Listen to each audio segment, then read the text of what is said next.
Hello everyone. In previous lesson, I gave you some examples regarding how to find sine value or cosine value based on the relation between sine and cosine. Based on the comments I got, I think it's better to give another two examples for this kind of problem. So if you want to revise the exit ticket, please do so. Let's check the first example. The point A, negative 6, 8, lies on the circle with equation. This is the equation of the circle. What is the value of cosine A? Drawing a standard position whose terminal ray passes through A. So when you read this one, some students might find it's a little bit confusing when we read all the information. So basically, this one says we have a circle and the radius is 10. And also for there is a point, let's say A here is negative 6, 8, and there is angle, the terminal ray pass the A, and we need to find the cosine A. That's it. So in previous lesson, we introduced the definition of a cosine. If we have a regular circle, remember not unit circle, then the cosine is x over r. X meaning the coordinate of the point, r meaning the radius of the circle. So here we need to find the radius. We also need to use x coordinate. So what is a radius? So the circle, this is the equation for the circle. That means in this equation we can use this number to find radius, because this number is actually r squared. So r squared is 100, r is 10. You just need to find the square root for both sides. You will find it. So meaning this is 10. And then we need to use x coordinate. X coordinate is the first number, which is negative 6. So you can simplify this as 3 over 5. And that's it. That's cosine A for this case. Okay? So some students are saying, is that cosine supposed to be x? That's true, but it's only working for a unit circle, meaning radius is 1. Okay, so that's one common mistake you need to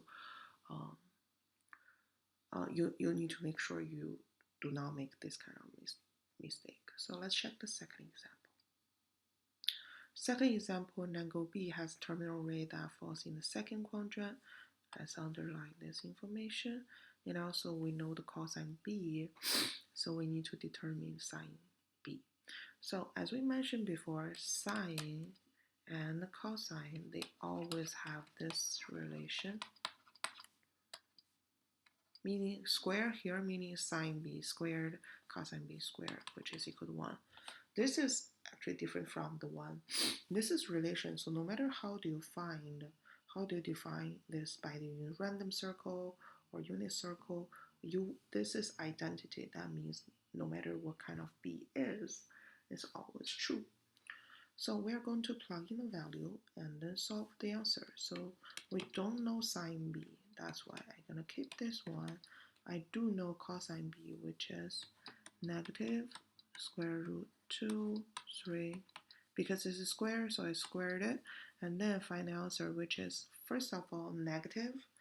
Number squared, meaning negative times negative is positive. And also when you squared it, you top squared it. Negative 2 times negative 2 is negative. No, sorry. Square root 2 times square root 2, which is negative 4. 3 times 3, which is 9.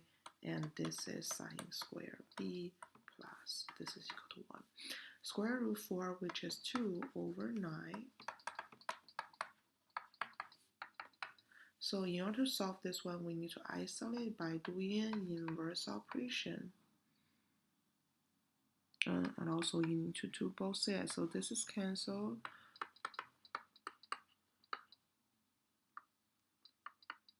So 1 minus 2 over 9.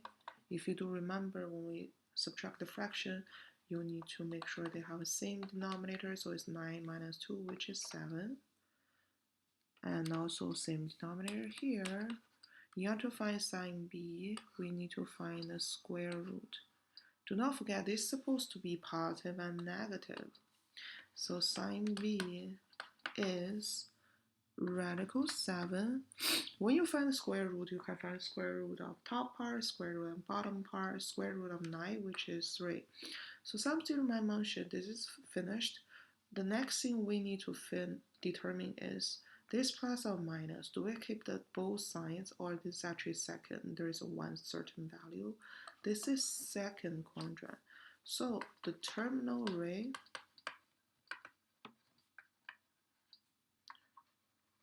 falls in quadrant 2. And we know sign for the second quadrant is always positive, so that's why sign B is actually equal to positive. There's no negative sign for this case, and that's our final answer. So as I mentioned, several things we need to do.